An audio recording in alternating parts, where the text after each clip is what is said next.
Well, I don't know, but I've been told uranium ore's worth more than gold. Sold my cad, I bought me a Jeep. I got that bug and I can't sleep. Uranium fever has gone and got me down. Uranium fever is spreading all around. With a Geiger counter in Uranium is an element we've been intensely interested in as far back as the 19th century. At that time, we knew there was something very special about the metal, but we were held back by our limited understanding of the atom. It wasn't until 1911 that we had developed a more concrete understanding of atomic architecture, thanks to the work of Ernest Rutherford, who identified that atoms have a dense central core.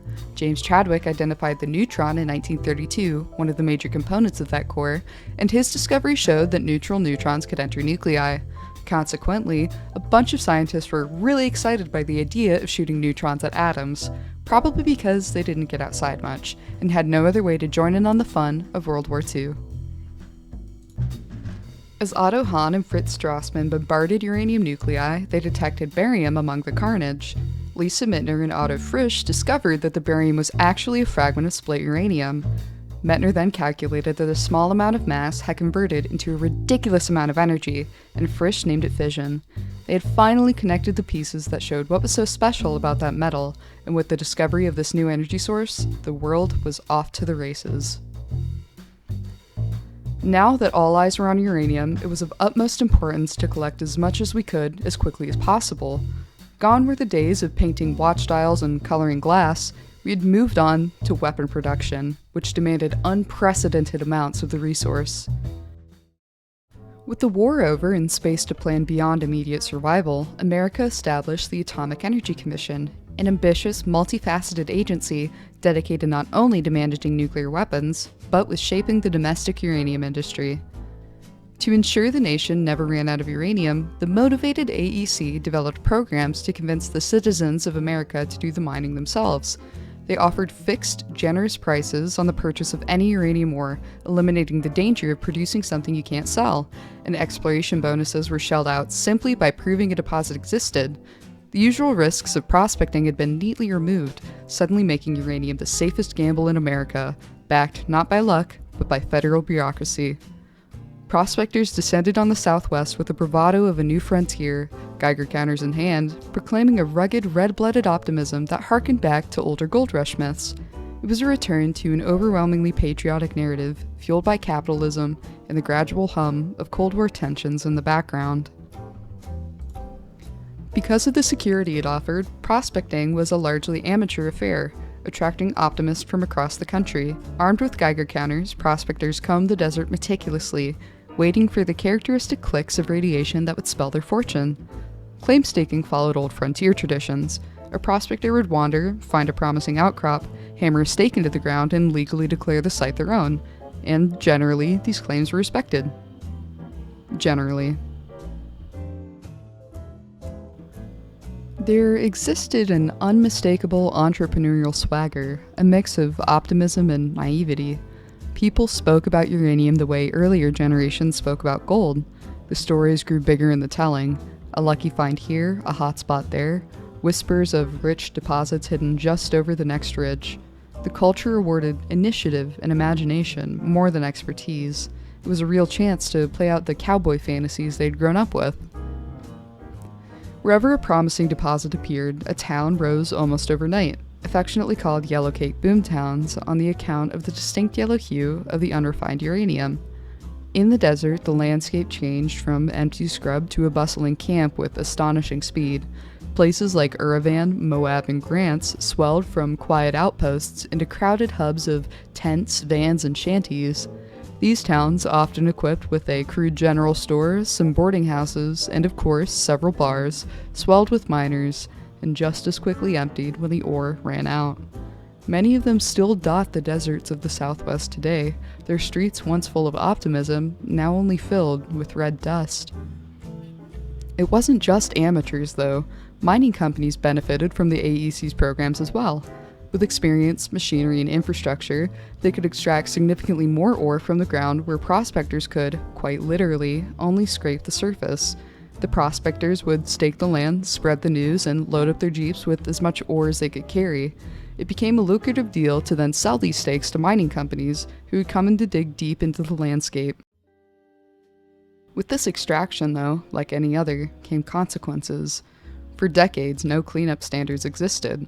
When an area dried out, it was easier to simply abandon a site.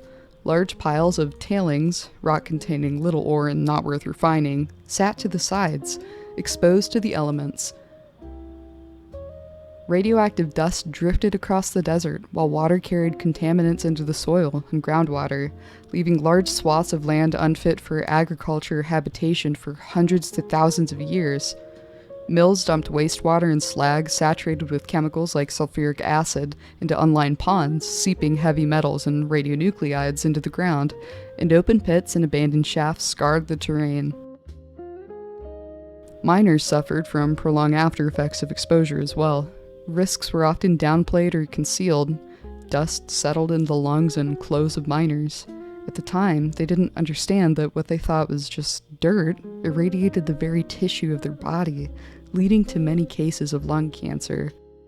Silicosis was a chronic lung condition commonly observed due to the lack of protective systems like ventilation or respirators. They would bring these contaminants home to their families, washing clothes in the same drums used for household laundry. The very thing that was supposed to secure their futures would ultimately cut them short. As strategic government stockpiles filled, the lucrative selling price of ore diminished, and eventually vanished. Uranium reverted to a normal market commodity, and prices became volatile and too low to support mining operations. Towns had emptied, mines abandoned, and the deregulated environment of opportunity and economic growth had crashed, leaving the government with a responsibility to clean up the mess they had inadvertently created. Public consciousness of the aftermath would rise as the rose-tinted glasses came off. Indigenous communities of the Southwest, particularly the Navajo Nation, began reporting elevated cancer rates and visible contamination. Scientists documented the long-term hazards of tailing piles and mill waste. Regulators were pushed to action, and in 1978, MTRACA was passed, or the Uranium Mill Tailings Radiation Control Act, which formalized cleanup for the first time.